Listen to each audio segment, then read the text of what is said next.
This is a video answer para sa ating kaibigan sa TikTok na si IA. Ang sabi niya, how can I shut the voices in my head na nagsasabi na etong negative na bagay na ito mangyayari na hindi ko kaya, na mahina ako. I hate it.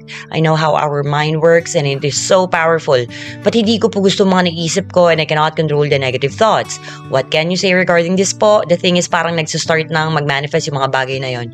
Hi, how can I shift? Alright, number one is kailangan talaga meron tayong pinapaniwalaan para meron tayong kapitan.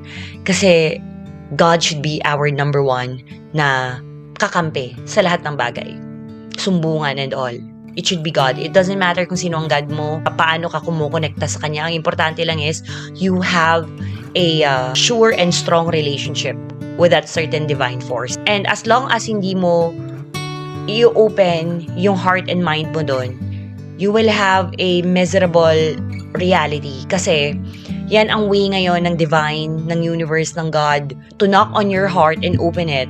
Sometimes you need to be knocked down para lang maka-intervene at maka-commune ang divine sa'yo. And for the part naman ng how can you shift, number one talaga dyan is the words.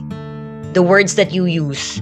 Kasi yung utak natin, yung disenyo niya is to really, para siyang antenna. So, sumasagap lang siya talaga ng information and this is science.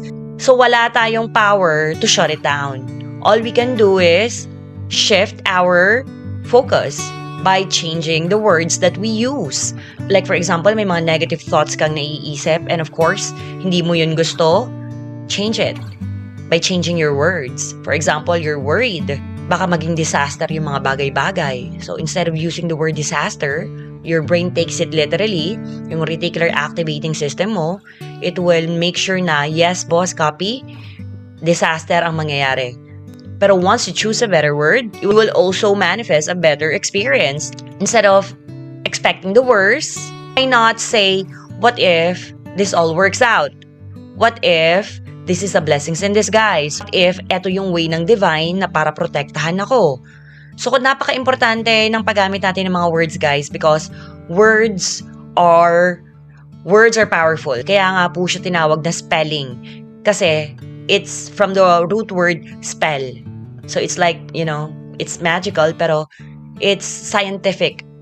Kaya nang i-explain ng siyensya ngayon why words hold tremendous amount of power when it comes to our psyche and when it comes to our chemistry and when it comes to our reality creation.